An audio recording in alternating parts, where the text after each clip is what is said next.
8 अगस्त 2024 आरजेकर hospital, जहां आशा नाम की एक लेडी डॉक्टर ऑन ड्यूटी थी। आशा सेकेंड ईयर की एक ट्रेनी डॉक्टर थी जो चेस्ट डिपार्टमेंट में काम करती थी।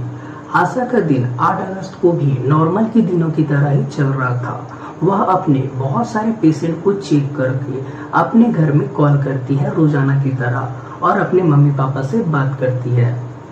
कॉल में बात करने के बाद आशा अपने ड्यूटी पर चली जाती है और अपने पेशेंट को देखने लगती है। लगभग 36 घंटे कंटिन्यू काम करने के बाद करीबन 2 बजे रात को आशा खाना खाने जाती है 4 लोगों के साथ, जिसमें से 2 ट्रेनी डॉक्टर और 2 अन्य स्टाफ थे। यह सभी खाना खाते खाते ओलंपिक का मैच देखते हैं।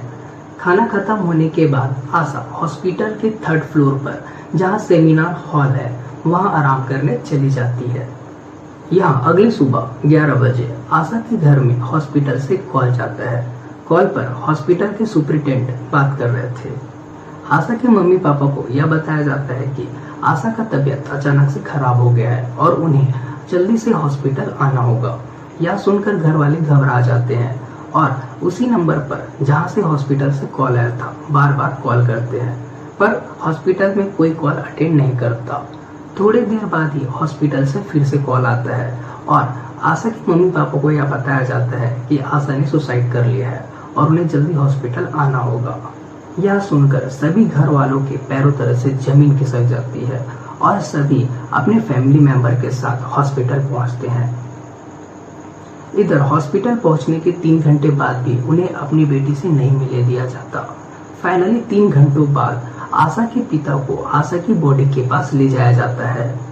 आशा के पिता बॉडी को देखकर चौंक जाते हैं। बॉडी की आंखों से खून निकल रहा था, चेहरे के सभी तरफ चोट के निशान थे और बदन पर एक भी कपड़ा नहीं था। यह देखकर कोई भी आसानी से बता सकता था कि यह सुसाइड केस नहीं बल्कि एक शारीरिक शोषण का केस है और आशा का मर्डर किया गया है। लेकिन हॉस्पिटल इस मर्डर केस को सुसाइड क्यों बता रही थी? इधर जैसे जैसे केस की खबर बाकी हॉस्पिटलों और आसपास के लोगों तक पहुंची तो सभी आरजेकर हॉस्पिटल के सामने आ गए और धरना प्रदर्शन करने लगे।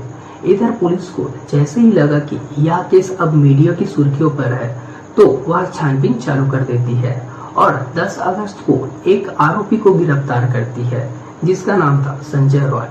संजय रॉय के बारे में यह बताया गया कि वह एक पुलिस का खबरी है और पुलिस के लिए काम करता है। संजय रॉय कोई पुलिस वाला नहीं है लेकिन पुलिस के लिए काम करता है। संजय रॉय की पहले से ही 4 शादियां हो चुकी थी, जिसमें से 3 वाइफ उसे छोड़कर चली गई थी और चौथी वाइफ की कैंसर से मौत हो चुकी थी। संजय रॉय के बारे में उसके आसपास के लोगों का राय ठीक नहीं था। संजय को शराब की लत थी और वह गंदी फिल्में भी देखा करता था। संजय रॉय का आरजेकर हॉस्पिटल में बहुत ही आना जाना लगा रहता था।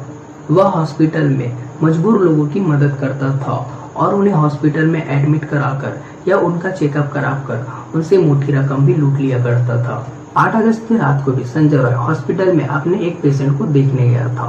पेशेंट को देखने के बाद वह हॉस्पिटल के पीछे जाकर शराब पीता है और शराब के नशे की लत में वह हॉस्पिटल में घूमता रहता है। वह घूमते घूमते हॉस्पिटल के 3rd फ्लोर पर सेमिनार हॉल में पहुंचता है जहां आशा आराम कर रही थी। आशा को अकेले देखकर संजय रॉय उस पर हमला कर देता है और उसका रेप कर देता है। यह सभी बातें संजय रॉय ने पुलिस की हिरासत में रहकर बताया, लेकिन बॉडी को देखकर यह कोई भी आसानी से बता सकता था कि यह किसी एक आदमी का काम नहीं है। इसके पीछे हॉस्पिटल के कुछ और लोग भी शामिल हो सकते हैं। अब यह केस सीबीआई के हाथ में है और सीबीआई इस केस की जांच कर रही है। उस समय यह बात भी सामने आई थी कि संजय रॉय अपने बयान से पलट गया है। अब आगे यह देखते हैं कि सीबीआई इस केस को किस तरह से सुलझाती है।